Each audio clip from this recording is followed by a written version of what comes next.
Good morning. Today is January the 3rd, 2022. I'm Frank Farmer, and we're here today as part of the Veterans History Project.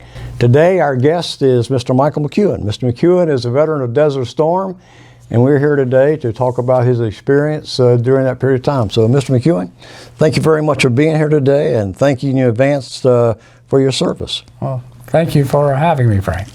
Let's start off. Tell us where you grew up and where you went to college. Well, I am an Army brat. I was born in Fort Lewis, Washington. I was actually made in Italy. My father used to blame it on the ashes of Vesuvius. My mom prayed that I would not be born in Italy. And from Fort Lewis, in the first 9 years of my life, we moved 6 times. The last duty station was for my father was the University of Florida, so it's interesting. That's where he started his Army military career at the ROTC to become Commandant of Cadets. So I basically grew up in Gainesville from the 4th grade all the way through high school, went to Oak Hall private school, and my father told me that I had 3 choices for him to pay for college. He said, you could go to the University of Florida, the University of Florida, or the University of Florida. So I said, I guess I go to the University of Florida. But he insisted that I first had to go to Santa Fe Community College because my 2 older brothers who preceded me did not do well their first year at University of Florida. Both joined the services. And so I guess he wanted to make me, I was directing on the right path. And so I went to the University of Florida after 2 years at Santa Fe. I like the kid, I was on the 6-year party plan at the University of Florida because it took me 6 years to finish 2. I withdrew a lot, and actually it was the dean of the College of Liberal Arts and Sciences who threatened to kick me out unless I pulled a 2.5, and I was able, he finally straightened me out. No one else could straighten me out. And one of the great things I had is my father and I belonged to the same fraternity, Theta Chi fraternity at the University of Florida. And then I graduated. I did try Air Force ROTC the first semester at Santa Fe, but it didn't seem to be my cup of tea. I guess I was just too long-haired. Funny to say that now. Rebel at the time. So your father was a career military man. Yes. You had 2 brothers, you said, that went into the military. Yes. You had how about grandparents? My great-grandfather was actually an Army scout. He was at the Battle of Wounded Knee. Found out later, unfortunately, he had a pleasure in killing Indians. My great-uncle, my Uncle Jack, destroyed a lot of these diaries that my great-grandfather had written, which as a historian, just like, that's just gold that was gone. And then my grandfather, he was a lieutenant colonel in field artillery and also transportation corps during World War II. I had a great uncle, Gene, who was in the medical corps in World War II as an officer. My Uncle Jack was a Catholic priest chaplain in World War II. My Uncle Frank was not allowed to serve because he was a ship's welder. And they said, no, we can't take you. And the funny family story is my Uncle Arthur. He was the only enlisted man. And my great-grandfather was embarrassed that we have an enlisted man in the family. And he just wrote a letter back during basic combat training, which he said, Father, it's a shame that one family can't afford one buck private, Arthur. Ironically, he won more medals than all his brothers put together in World War II. He was combat engineers, landed right after the Normandy invasion. He actually joined us one summer party at our fraternity house, and it was interesting to see all these young men just around this 80-year-old man telling his little war stories. And one of the stories he shared, which I always enjoyed telling, is that they came to a schnapps distillery, kind of talked like that, and we made the master drink the schnapps because we heard the Germans were poisoning the schnapps. So after he drank the schnapps, 20 minutes later, he was still alive. So we filled our canteens up with schnapps. And we said, Uncle Arthur, don't you need water? We had tons of that. We blazed a trail through Europe. And it was great stories. So you had all these members of your family who were in the military. You had quite a military heritage. Yeah. But yet you didn't go into the military out of college. You said you tried Air Force ROTC and it didn't quite suit you. So what, you graduated, and what were you majoring in college? I majored in history. First I was going to major in architecture and then I waited to the last semester to try to do calculus and physics, and found out I can't do calculus or physics, and you shouldn't be taking it the same semester, so I chose history, then went to journalism and history. I mean, I did not know what the heck I was going to do in my life, Frank. It's not until really I got in the Army. But you didn't go into you did not go into the Army out of college. You went into the business world. Is that correct? That is correct. I graduated and was offered a job at Kmart Apparel Corporation, which was kind of like a corporation in a corporation. They wanted to see just hire and focus on college graduates to run just a part of the apparel division, which was very successful and actually carried a lot of the stores, the Kmart stores. And Kmart was still struggling because of Walmart was just beating the snot out of us. And that's the job I did, and I didn't listen to my sister. She was telling me, you're going to hate retail, because I worked in the restaurant industry and loved that. But working for Kmart Apparel, I hated it, but the only reason I stayed in it is because I didn't want to disappoint my father. I was the first to graduate from all his kids. And so for a retired full-bird colonel to have only his youngest graduate from college, and he told me one time, it's only 3 times I ever saw him with tears in his eyes. He said, you're the only one I have left that can make something of yourself. Don't disappoint me. So for an 18-year-old kid, that was a lot of pressure. So I did not want to quit. But unfortunately, when I worked at Kmart Apparel, my father passed on July 7th, 1989. And I think because I felt a little guilt that I didn't serve, but it was also freedom. Now I could leave Kmart Apparel.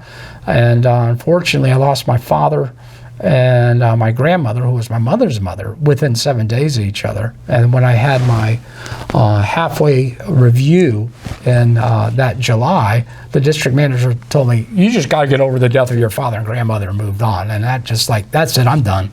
So you went in, how old were you when you went into the military? 27. I was an old man. They called me an old man. Did you go into the military planning to go to officer school, or? That was my original plan, officers candidate school. I first had to take the ASVAB, which I scored very well, and they said, it's anything you want. And unfortunately, I listened more to the Army recruiter than the Air Force recruiter.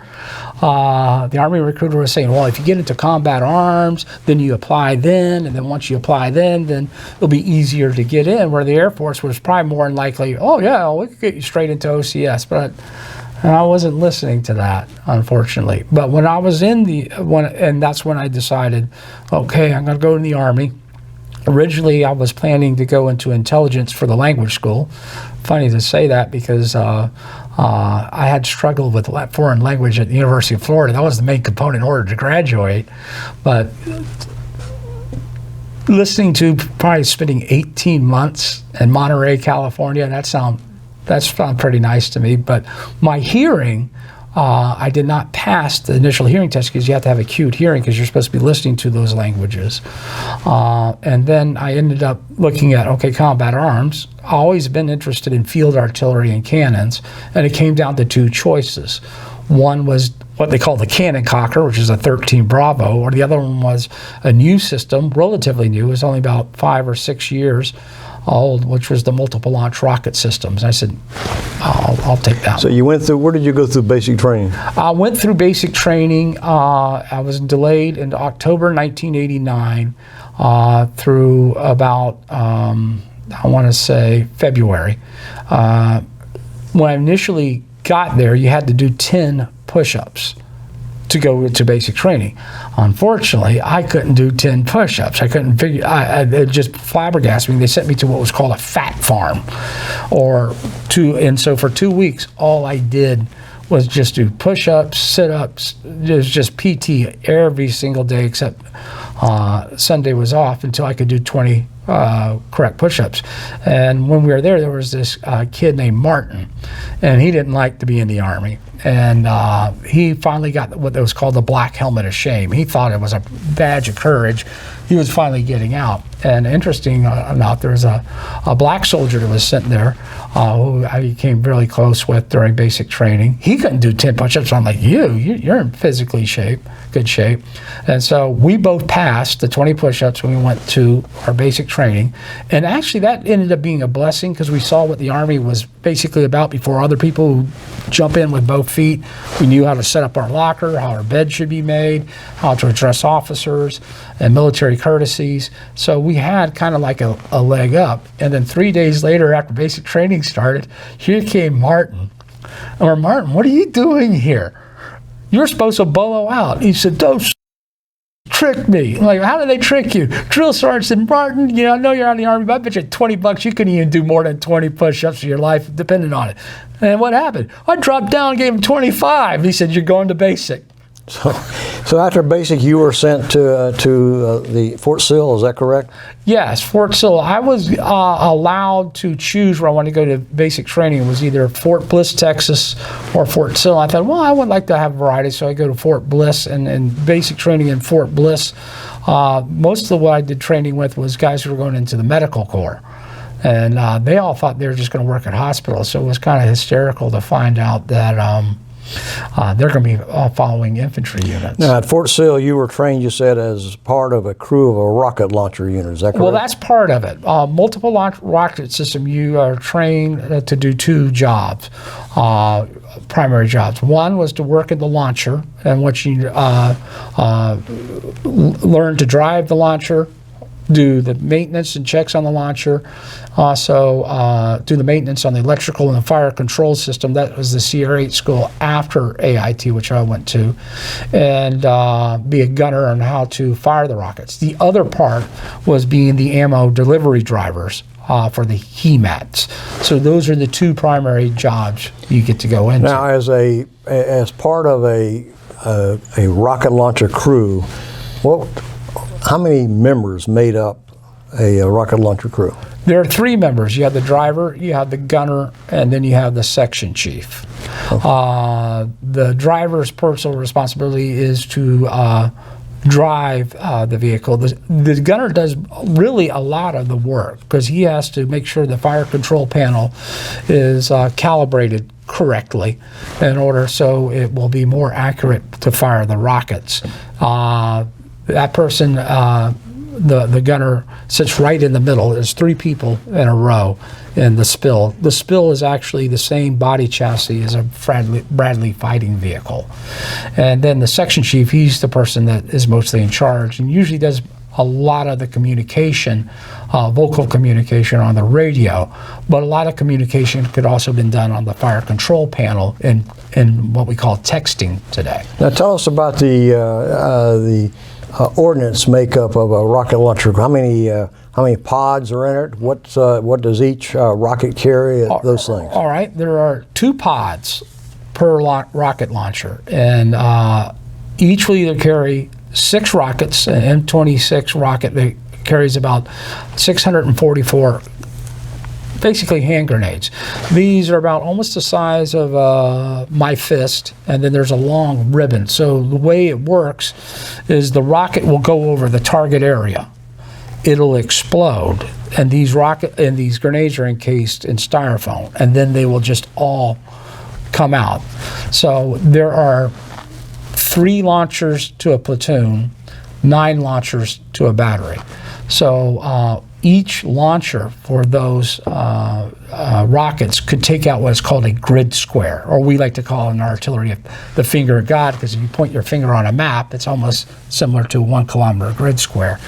And the other ordnance was called the ATACMS. It's a tactical missile. There's 1 missile per pod, but the pod, if you're looking on it, it would have the same 6-round disc, so it almost looks similar to the rockets. That's, I guess, to dispel the enemy to think, are they rockets or ATACMS? The rockets had a range of about 22 miles. The ATACMS could go over 100 miles. And you said each rocket was able to neutralize a kilometer? No. All 12 rockets would be able to neutralize a kilometer. Okay. Now so a rocket launcher could be used as anti-personnel or anti-armor. Yes. Both. Is that correct? That is correct. Like Germany also had their rockets would lay mines. For the way the rockets worked, depending on what the mission was. But once we would say in artillery, you give us a grid coordinate and you knock it out. And even in Operation Desert Storm, we met guys from the 24th Infantry Division. They asked, well, who are you with? And we're the 3rd and 27th Field Artillery in Rush. He said, man, you are some bad dudes. We were in a firefight and we called for artillery and you took them all out. Now that concept, the rocket launcher concept, was originally designed, I think, for the Soviet threats. Yes, it was designed for Cold War. The way it is supposed to operate is the launcher will actually hide under netting or in a wooded area, and there would be a designated firing area where they would fire. So when we would get what we call a fire mission, the driver would drive out the spill to the area, usually not too far from where we were hiding. We would fire rockets. It would take just a little over a minute because the launcher would have to lay to the certain degree or azimuth in which it was going to be firing. The ATACMS, the launcher, would actually shoot over the cab, the launcher layer vehicle, and then after we fired the 2 pods of rockets, then they go to a designated area to resupply from the ammo. The ammo dogs would already have those pods laid out. They would be brought back into the launcher, and then we go to a new hiding place. So the motto was shoot, move, and communicate, boom, boom. So originally that was the concept was set up to defend against the Soviets invading across vast open spaces. But in wouldn't have worked very well, I don't think, in some jungle warfare type things. But in 1991, Saddam Hussein invaded Kuwait, and thus began the first President George Bush responded by sending troops, and it became Operation Desert Storm. When was your unit? When was your unit deployed? I'm going to ask you a question first. You were in Germany originally, is that correct? Right. I was part of what was called a collective training unit. We were the first ATACMS battalion in Europe, and it's kind of similar to the Band of Brothers in the because everyone is brought together and they're doing all the training. And at first it started with the headquarters, then Alpha Battery, Bravo Battery, and Charlie Battery. Unfortunately, I got into Charlie Battery and I missed getting to Bravo Battery by 1 hour because when I was moving from basic training to AIT, when I finally arrived at Fort Sill, the new class was training, went out, and they were just doing the eye test for the driver's test, which was funny. When I had to go do the driver's the eye test, I couldn't read the chart well, and the drill sergeant, I didn't have glasses at that time. He said, "Am I doing something wrong?" I said, "No, drill sergeant." It looks Russian to me. And he said, "You qualified on your M16?" And I said, "Yes, drill sergeant, I did." He said, "Well, what did you qualify?" I said, "Expert." He said, "How the hell did you fire expert? You can't see anything." I said, "Well, when the green fuzzy thing popped up, I just knocked it down. It wasn't that hard." But I missed out by an hour. So Charlie Battery, we were already in Fort Sill when Operation Desert Shield kicked off. And since our battalion had not been combat certified, because we still had to do our last bit of training as a battery in Germany in Grafenwehr, and then the battalion had to go through training. So only 2 MLRS units from Germany were brought out. And then during the phase up to Operation Desert Storm, they first started asking for volunteers because those in Germany were shorthanded. They weren't fully at 100%. So a number of the guys volunteered to go to the ones that went from Babenhausen. I think that was 127, and there was another one from 327 that went over. The other MLRS units came from the United States. Okay. So you were in Germany. Yes. And from Germany, when hostilities broke out, where was your unit sent? Our unit was still in Germany. I was the last part of the volunteers or the voluntold that was sold. We were a platoon led by Lieutenant Bernard, We always called him almost by his first name, and the name escapes me right now. But we were supposed to be a replacements for wounded and the dead in Operation Desert Storm. So Desert Storm kicked off while we were still waiting the orders to deploy. Original orders were for Desert Shield. So as a platoon, we finally left and got into Saudi Arabia about January 30th. And then that's when we discovered we're not going to be kept behind as a replacement, that there were actually units that were in the desert that were still undermanned, and they needed bodies. But originally you were sent, your unit was sent to Saudi Arabia and stayed in Saudi Arabia for a period of time, is that correct? The unit that I was assigned to arrived in Saudi Arabia in about late August or early September. That was the 3rd of the 27th Field Artillery Battalion out of Fort Bragg, North Carolina, part of the 18th Airborne Corps.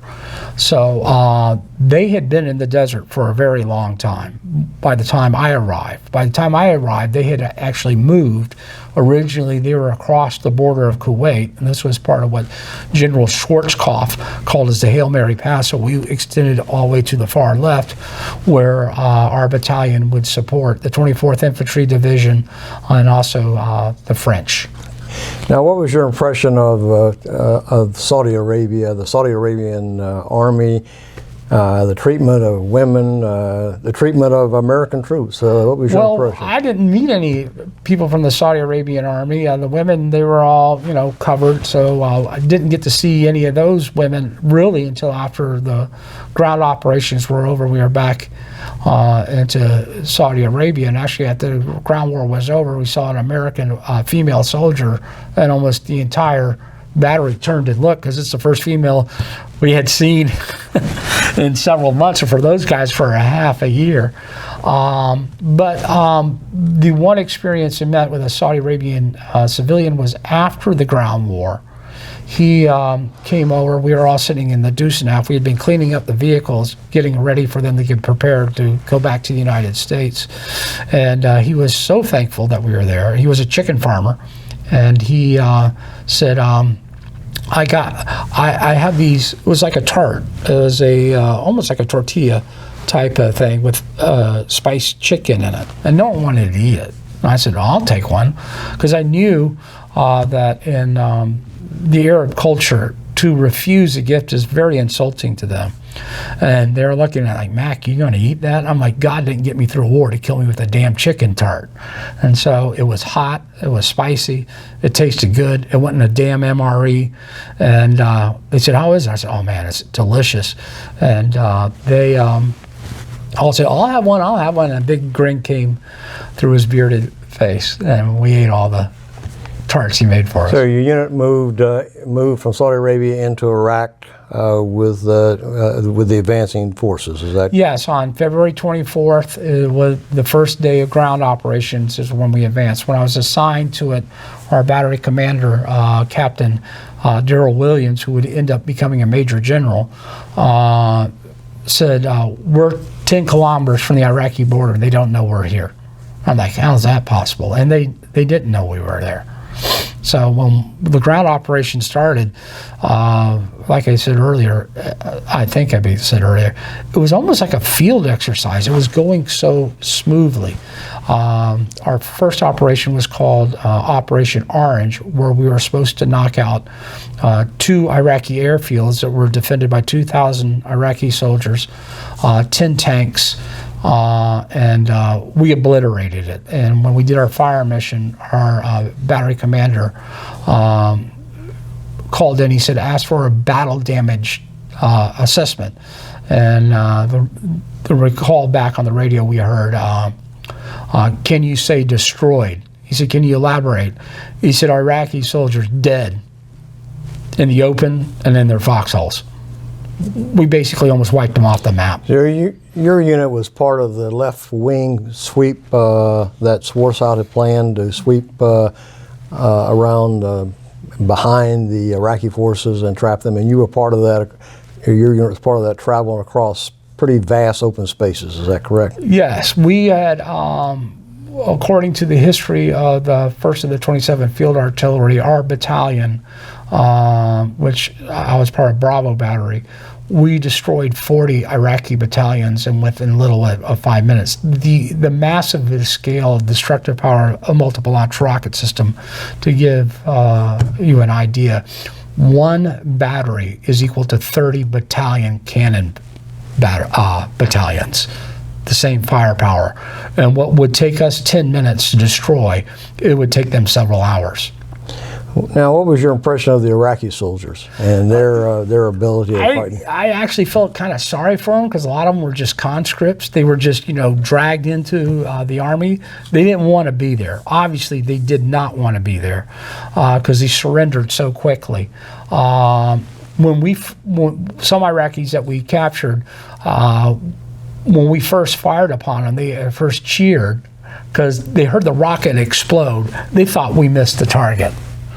And then they had their hands up and they were saying, "No more rain, no more rain, no more rain." And what it was referring to is all the bomblets that were raining down on them, exploding it. And this would hence come the nickname for multiple launch rocket system, Steel Rain. And they did not want to be there. It was very sad because a lot of them were probably Bedouins. These were people going all the way back to biblical times. They just are sheep herders. They just, move around in their tents and systems, very, traditional ways. And a woman said her husband was taken and hadn't heard from him in about 3 or 4 months. And we're like, oh God, he was probably the part that got killed out there. Now, as you traveled, your unit traveled across these vast open spaces. What were your personal weapons? You have a personal weapon? You have a my personal weapon that I was assigned was an M16A2. Now, when I first arrived in country, I had put basically black duct tape over anything that where sand could get into. There was also a plastic cap that went on the end of it. But our section chief, the sergeant there, ordered me to take that off because it wasn't military. He said, and the cap off. I said, but Sergeant, it's going to keep dirt and dust out. And he said, well, what if we're in a firefight? I said, well, I don't think there'll be any problem with a 5.56 millimeter round going through a 1/4 inch of plastic. And I also had a pair of goggles that my mother had sent me, which was ski goggles. And of course, the Army, what they're supposed to do is, if you have anything that's personal, you're supposed to blacken it out, which I did, which I found it hilarious. When I met the 18th Airborne Corps Sergeant Major, who saw him, didn't say anything. My battery commander didn't say anything. My platoon leader didn't say anything. But here, a Buck 5 sergeant told me I had to take those off. I go, why? We're not military. The Army's got goggles. I said, they allowed these things were great because they could fit over my glasses and wouldn't let any dirt in. I still kind of wore them despite them. But the problem with that is I was driving around. I was doing most of the driving in my HEMAT because I was part of the ammo platoon that was giving the ordnance to the launchers. And my partner Smitty, he had been dozing off in the first day of ground operations. I said, Smitty, we got to switch. You're driving. I got bed down for at least like 10 or 15 minutes to get some sleep. He said, okay. Now this is the first day and actually the night, so you're under nighttime driving operations. There's no headlights, and you would look at these little red triangles in front of you. Those were the taillights to know how close you were. And so I went down, and I probably went down for like 10 minutes, and I woke up, and there was no lights. And I see him, he's zonked out. I yelled at him, you got to go tell the platoon sergeant. And no one behind us had moved. So we still had 3 HEMATs, plus our platoon sergeant hadn't moved because we hadn't moved. We did end up finding the battery. But the M16A2, getting back to the original story, sorry to circle around like that, on our 3rd day, we were in a firefight. Some Iraqis had broken in because we were moving so fast, keeping up with the infantry, that when I pulled back the charging handle, all I could hear was sand.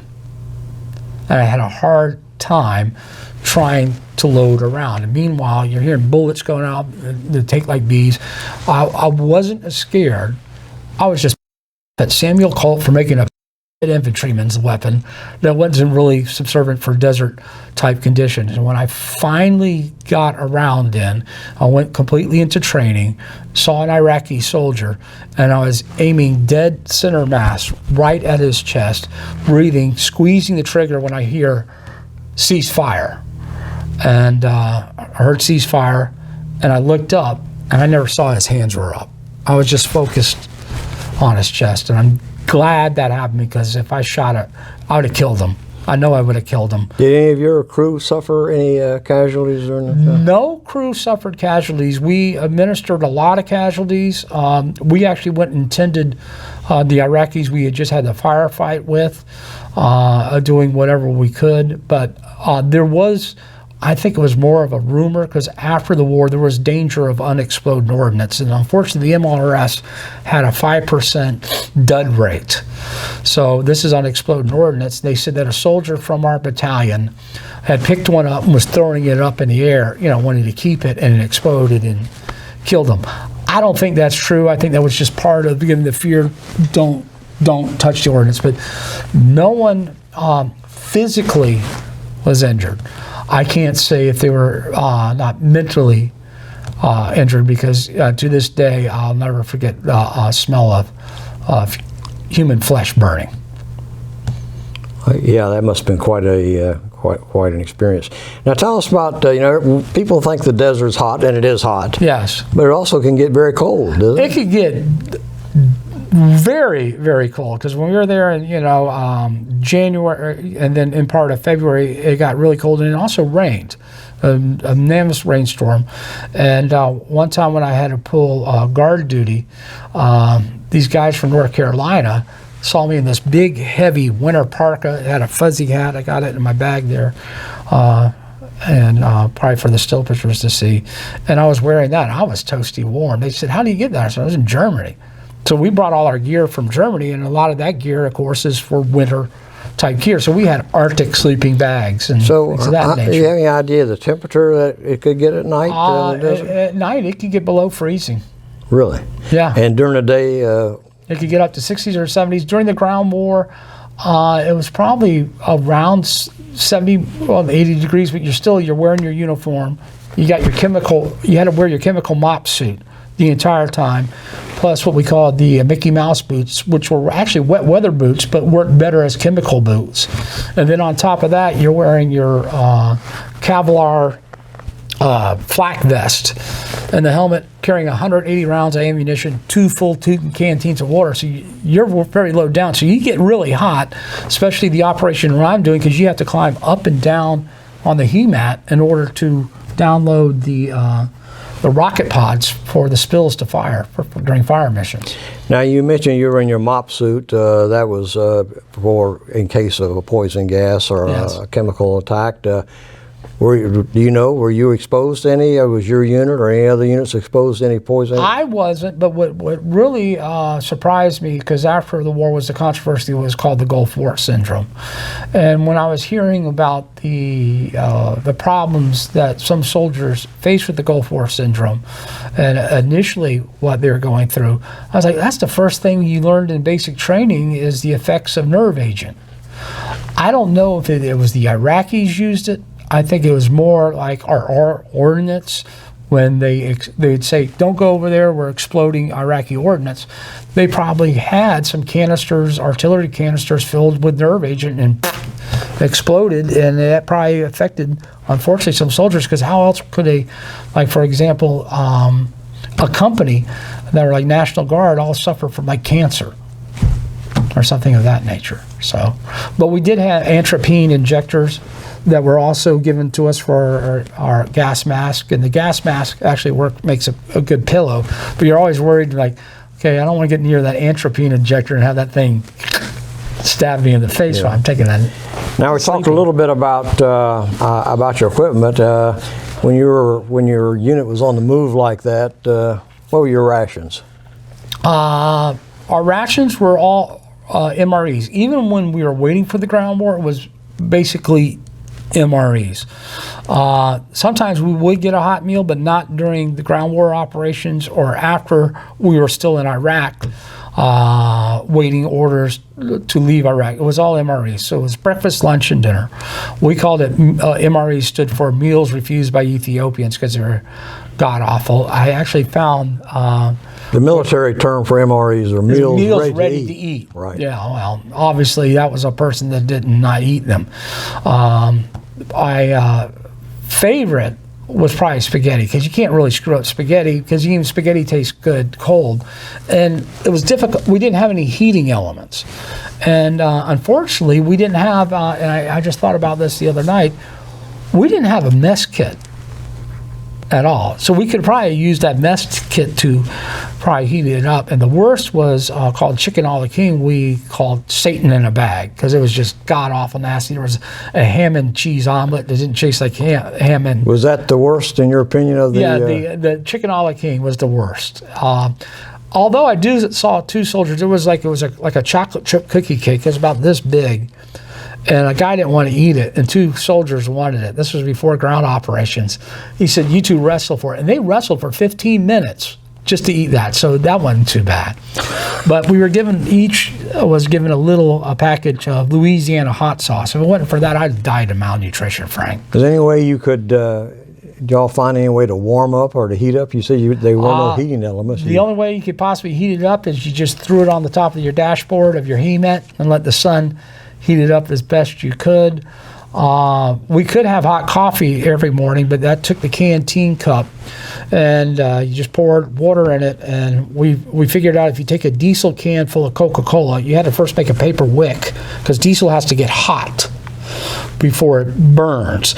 I learned that one of the unfortunate ways. When first day in country, I was picked for a detail to burn human excrement. We were first told, get your chemical gloves, and the guy that was picked on detail, Dotson, I said, "Dotson, this is not good." And he said, "Well, what do you mean, Mac?" I go, "Why would we need a black chemical gloves?" So you had to pull out these big canisters of galvanized tubs filled up to the rim, dig a hole, dump it, pour diesel on it, and then pour gasoline to get it hot to burn. But I was thankful I had that job, because, Frank, I said, that's about as bad as it's going to get, Dotson.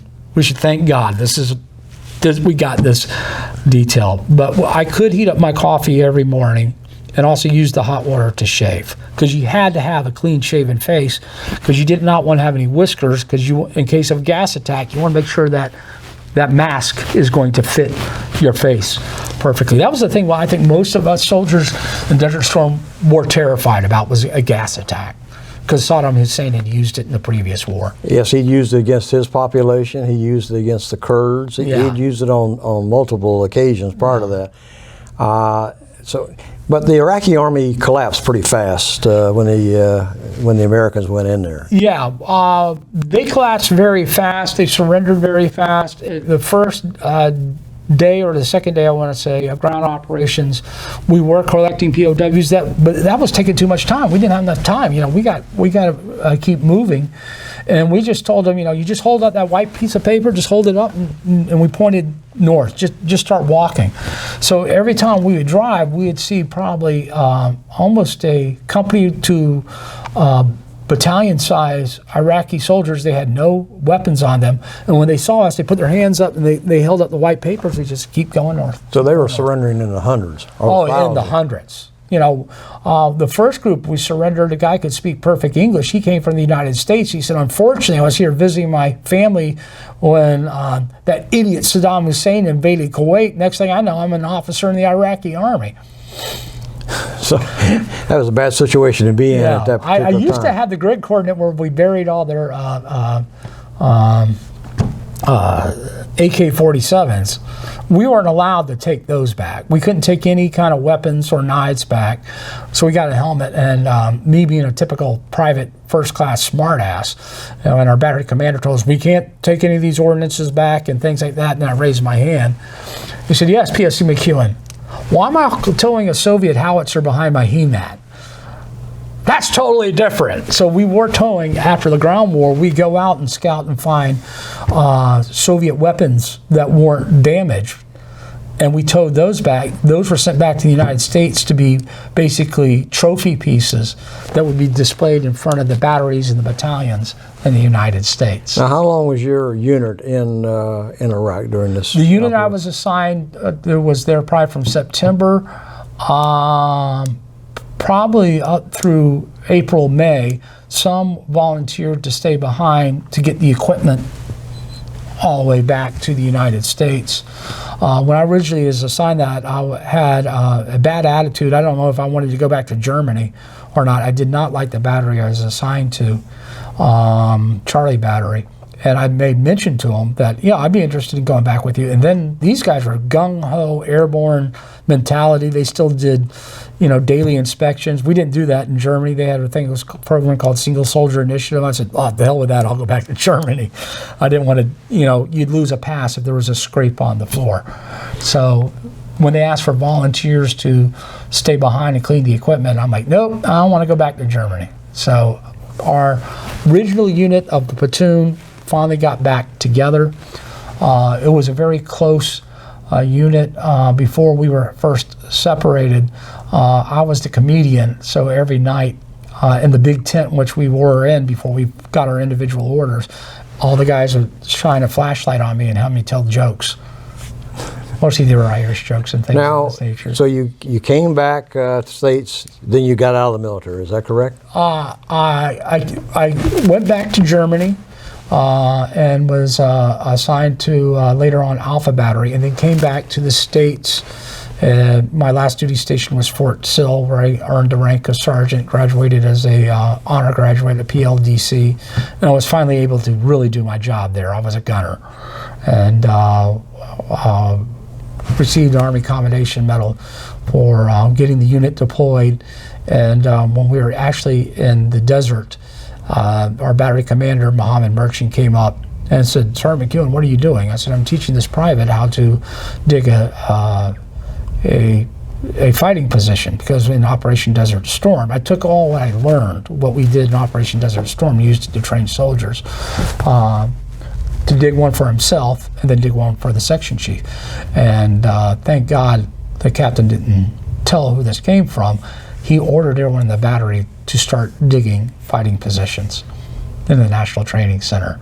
So I'm like, Captain, don't tell anyone where you got that idea from. But so after that, you left the military, is that correct? I left the military, and what happened... What year was that? That was 1993, when I was assigned to do a lesson on map reading. That's where the Army had directed me where I'd be in life. I said, wow, this is like a teacher. And one of the things I did find in my old documents, one of my goals in my first year in the Army, I put in civilian, was to either be a teacher, go get my master's degree, and possibly become a college professor. So the Army directed me where I was today. So you found out that you liked teaching. Yeah. And you got out of the military. And what have you done since then? Okay, I got out of the military early, went to UNF because I had to get my teaching certification, and I did that, ended up becoming a teacher. Started out in Jacksonville and was there for about 6 or 8 months, and then I got hired by Father Lopez Catholic School in Daytona Beach, worked for them for 4 years, enjoyed it immensely, and then got an opportunity to be hired at Daytona Beach Community College. It was called the Advanced Technology Center, and then now I'm just teaching history courses on the college level. That was, like I said, it was directing the Army. I've had veterans in my class. They said, I like your class, it's like the Army. And I said, how is it like the Army? This is what I want, this is how I want it, and this is when I want it. So it's that same directive. So the military had an effect on you, not only the military aspect, but also in your later life, your vocation, and helping to guide you to becoming a teacher. Yeah, and teaching attention to details, because I missed out being the top graduate because I did not pay attention on an exam. I had the questions right, I didn't transfer them over on the Scantron, so I try to also emphasize that to students about, attention to detail, attention to detail, attention to detail. Now here you are 30 years later. Yeah. Looking back on it now, Mr. McKeown, what do you think we've done right or we've done wrong in regard to Iraq and the Middle East. I think what we did right, I think of all the conflicts we had been in since the Second World War, it was almost like the same mission. The mission was very clear, to expel the Iraqis out of Kuwait. We did that, and then we were sent home. Although they drew boundary lines, and it was during that time where Saddam Hussein admitted we had this X number of components of chemical and biological weapons. So by the time the second Gulf War came out, which now looks like it was a major mistake, it was still based on that kind of intelligence, what the Iraqis them to admitted, but they hadn't destroyed at that point. Maybe they didn't have it, and maybe they were lying to their dictator, which I could understand. The guy was nuttier than a fruitcake. So I think what we did right is, if you're going to go into a conflict, go in there with a mission, what you're going to do, complete it, and then leave. And I just think some areas in the world, unfortunately, they don't care for democracy. They don't care about freedoms. They're more concerned about being on authoritarian control. We as Americans can't understand it, but that's the life they live. And we just got to say, it's not worth it. I don't think the treasure in the blood to try to convince people of something they don't want to be. Well, I want to thank you for taking the time to come here today and tell us the story of you and your unit in Saudi Arabia and Iraq, and to thank you for your service, and thank you very much, Mr. Thank you for having me, Frank. Thank you. This is a project that's authorized by Congress and administered by the Library of Congress. The objective is to interview as many as possible those stories of the veterans from World War II to the present. These stories are archived at the Library of Congress and made available to the public both online and in person. The library also encourages local venues such as historical societies and museums like the one we're in today, the New Smyrna Museum of History, to keep these and make these available to the public.